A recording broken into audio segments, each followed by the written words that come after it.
Warning: unlawful duplication of this video may cause riots, geological upheavals, climate change, and unnatural congress between species. Besides, you can easily purchase this video for download at relaxharder.com.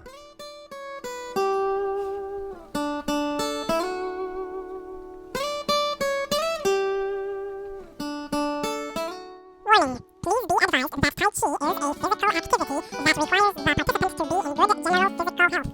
We strongly advise all viewers to consult with a qualified healthcare professional prior to undertaking any physical activity, exercise, or martial arts program. Not all exercises and techniques are suitable for everyone, and this or any exercise or martial arts program may result in injury. The exercises, instructions, techniques, and advice presented in this program are designed for persons who are in good health and physically fit. The intent of this video production is to provide general information about Tai Chi techniques and methods. This video does not attempt to replace training with a qualified instructor.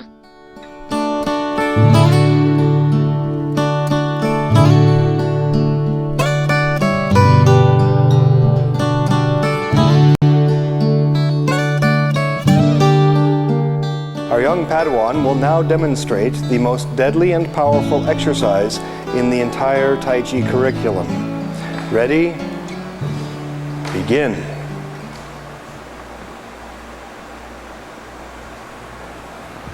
Want to see it again?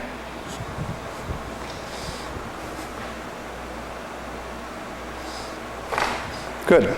This is called Wuji, or non-duality. This is the preparation posture for Tai Chi, and it is the most important thing you can learn. With this done correctly, everything else that you do in Tai Chi will work better. With this done incorrectly, most things you do in Tai Chi will not work at all. It'll just be a bunch of weird movements with your arms waving around. You can relax completely from head to toe and align the entire body so that there is no tension going sideways. Most people stand with the head this way, the shoulder that way, the hips that way, and in order for them to move, they have to adjust their posture so that they can move. And if there is tension in the body, then it's very easy for your opponent to manipulate you, and it's very easy for you to end up with tension in your body, and that will lead to poor health and weakness. So by standing this way, we say, head suspended from above. The idea of allowing the spirit of vitality to reach the top of the head, or allowing the insubstantial to reach the top of the head. This means the mind is clear and alert. We have a whole bunch of essential core principles in Tai Chi, but if you can get one of them perfect, all of the rest will fall in line. If there's one thing that is out, that is not correct, then that will interfere with the proper execution of everything else, of all of the other core principles. So if the neck is tense, that will affect your middle back, and your lower back, and your hips, and your knees, and your core muscles, and your ability to rotate, and your ability to change and follow, and to generate power properly from the core. So if the head is not suspended from above properly and relaxed, and the neck relaxed, then that will interfere with the function, both physiologically and in combat, and in normal day-to-day life. So this one principle, if you're to think of nothing else when you practice a routine, just think of this one thing: head suspended from above, keep the neck and head relaxed. Then that will allow everything else to fall into place. Then we can think of the shoulders dropping down. So the shoulders sink and relax, the elbows hang down. Imagine that you're putting your shoulders into your trouser pockets. Imagine that your elbows are heavy weights and the elbows are pulling down, and that your wrists are relaxed and hanging down. Let your fingers extend, but not be tense. Extremely important. We'll be able to relax from here to here. We'll relax all these knots that people usually carry on their shoulders. Will be able to connect to the rest of the body. Whenever there is tension in the shoulders, that interferes with the generation and the transmission of power from the legs to the hands. Sinking the chest and raising the back. Now some people will exaggerate this and they'll think, sink the chest and raise the back. Well, it's hard to keep the head suspended from above when you're doing that. It's not about slouching, it's quite the opposite. It's about keeping the spine straight and upright while keeping the chest relaxed. A lot of people try to raise their body and they raise the chest. But we're talking about sinking the chest. Let it relax. Let it drop down. Let it become empty. Let the ribs hang from the spine. Right? The ribs are attached at the spine and they just hang from the spine. They will drop down. and the spine raises up. If you lift your ribs, you're tensing up your chest, you're contracting your spine, and you're compressing the vertebrae, and you're creating a lot of tension. Sinking the chest, relaxing the back.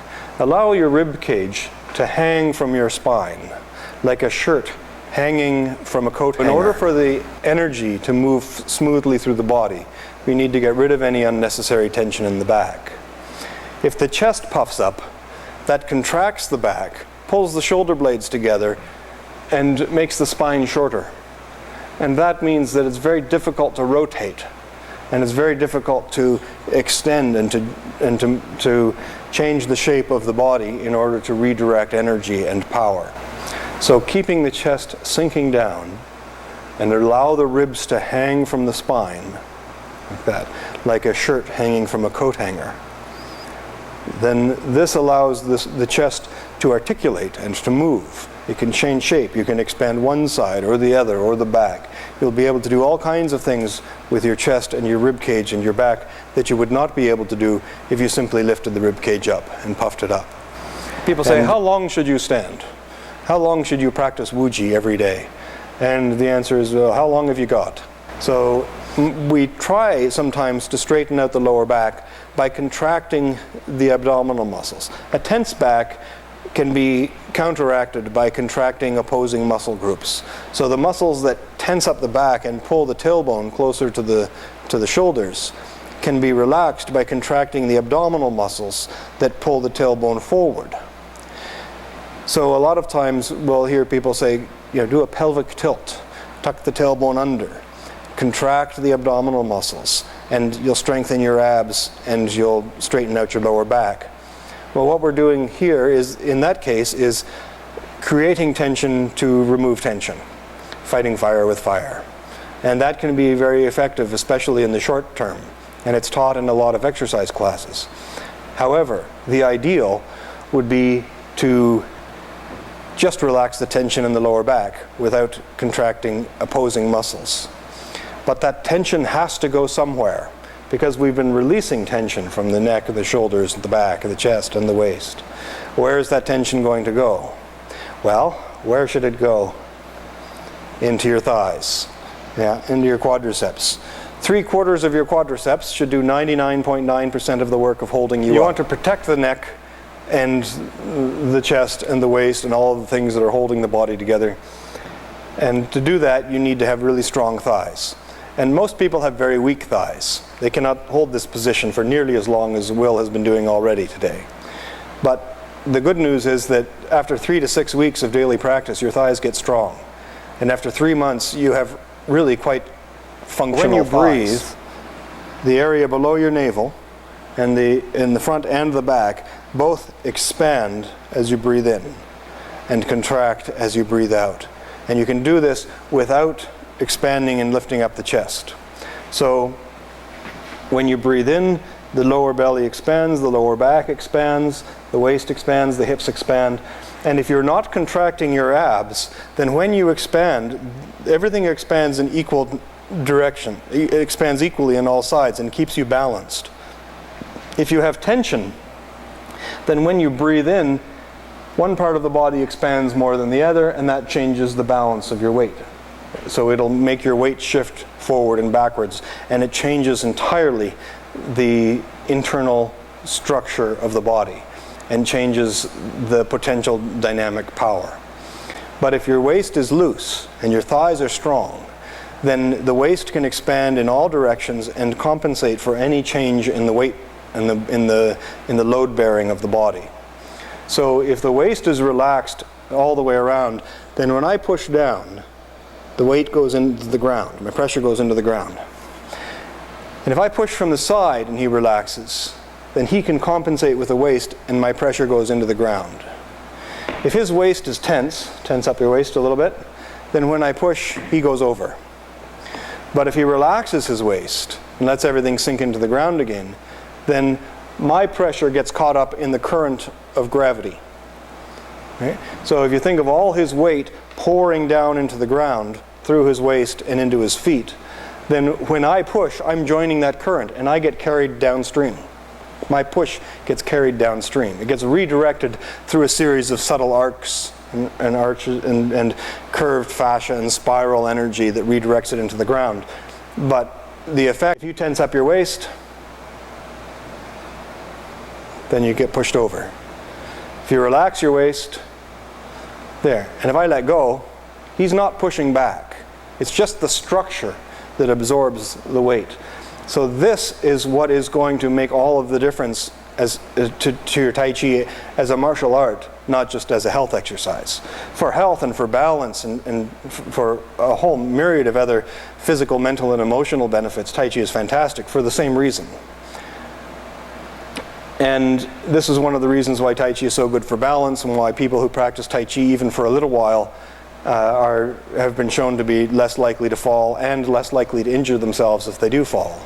And this is another one of the reasons why Tai Chi has become very popular with seniors. The power that can be generated from this very relaxed position is really quite phenomenal. And we'll show you a bit more about how that works in other lessons. I can push from the front, from the back. You'll find that they get better and better at redirecting it into the ground. Sometimes they're not quite as relaxed as they should be, but they get better. Relax, open up your lower back, drop your hips, let the weight go right into your thighs. I know your thighs are tired, but let them work a little extra. And relax the chest, let it sink down. There, open up. There. Now actively let the energy go into the ground. So increase the current. That's it. There we go. So now I'm increasing my push, and you increase the current of gravity. And I let go. So you become more stable. If you think instead about the energy going up, let it go up out of the ground. Even if I try to push down into the ground, but you have the energy going upwards, I try to lean on you, I try to push you into the ground, I try to prove that I can't push you over, but if the energy is going up, you will go. But if you let the energy just pour down into the ground, just like Niagara Falls, just whooshing right out through the soles of your feet, then I push, and that happens. And at this point you're doing nothing with your arms, there's no tension really with the upper body, all you're doing is changing the shape, moving the fulcrum. And if I push, it's like pushing on a lever, you move where the fulcrum is, or fulcra in this case, so that I get redirected off your center, and the majority of my force does not go into the ground, but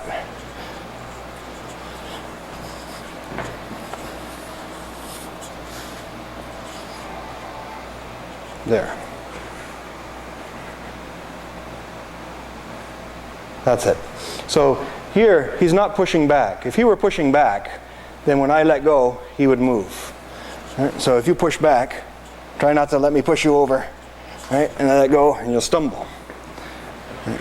But if you just let the energy go into the ground, I push, I get caught up in that current, and then as I let go, the river continues to flow. Wuji cultivates what we call Pang, Pangjing, or the power of boing, to get to the point where this touches right against the spine, the whole spine. You don't have to worry about the head in the beginning, right? But see if you can get the small of the back touching the pole.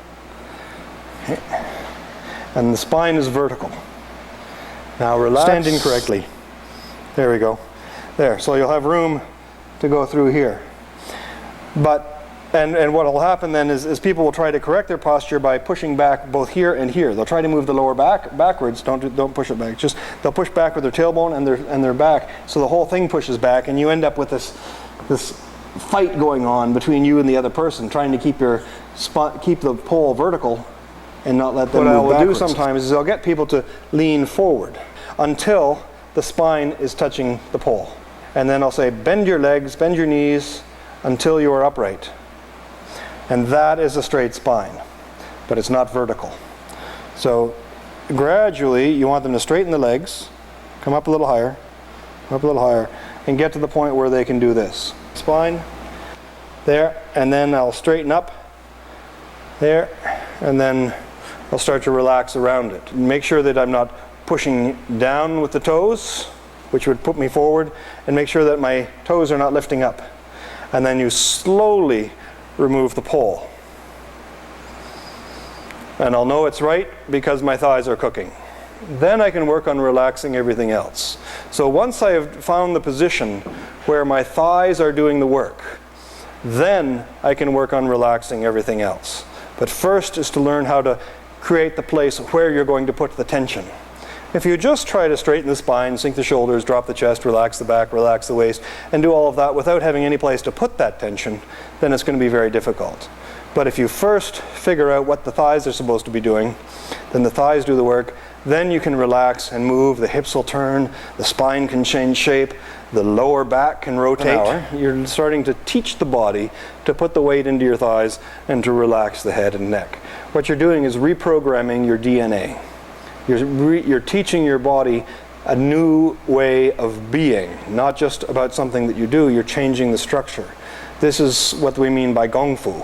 It's not just a skill that you develop through repetition, it's a quality that you cultivate over time. It's a jing, it's a power. It's something that you will take with you everywhere and that will have benefit, but you don't have to think about it anymore.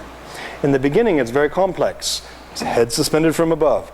Also, tip of the tongue lightly touching the roof of the mouth on the inside, remember, your mouth. And relax the chin, relax the neck, relax the shoulders, drop the rib cage, relax the back, relax the waist all the way around, breathing with the lower belly, the Dantian, this area below your navel.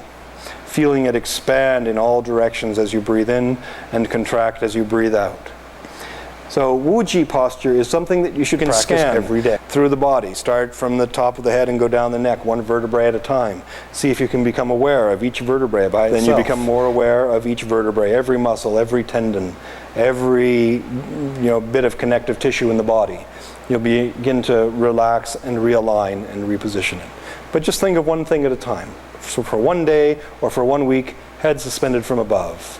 The next day or the next week, shoulders sinking into the pockets. For the next day or the next week, relax the ribs, sink the chest, let it all relax. For the next day or the next week, just think about the lower back relaxing, allowing the spine to become loose so it can turn. For the next week, think about the hips relaxing, all of the complex muscles, the quadratus lumborum, the psoas muscles, and so on, everything that goes on between the spine and the legs. And relax those muscles. There's a lot of work in there.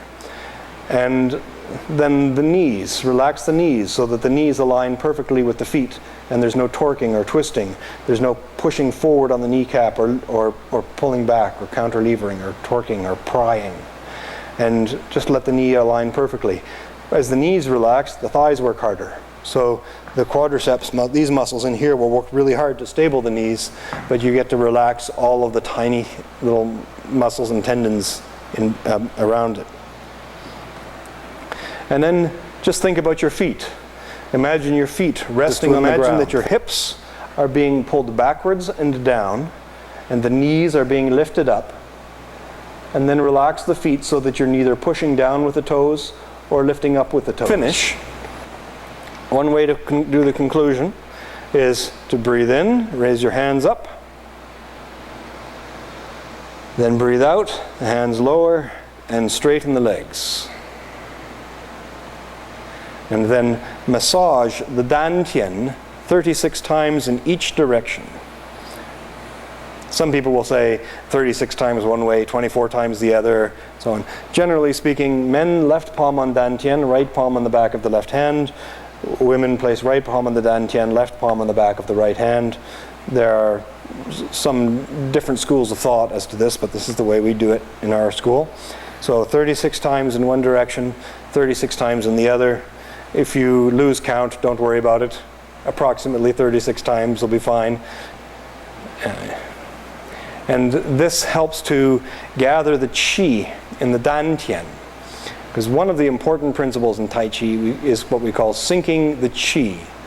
Now, qi translates in a whole bunch of different ways as breath, as energy, as the relationship between the mind and the body, as the relationship between yin and yang. But when we talk about sinking the qi, we think about sinking the energy. We also think about sinking the breath. But this becomes the center of intelligence for the body. This is where the energy is stored. This is where all movement initiates. And this is what moves the hands. This is what moves the feet. You don't have the hand moving by itself. You have the Dantian moving the hand. Everything becomes an extension of the Dantian. By massaging the Dantian, you're using the electromagnetic field of the hands to move relative to the conductive material in the Dantian. And this helps to generate an electrical charge, electrical current. Helps to bring your mind to the Dantian, and it helps you to, as we say, sink the chi and become more kinesthetically aware of what's going on in the Dantian. Then you can do some more advanced stuff that we'll talk about later. How do you feel? Good answer. Thank you.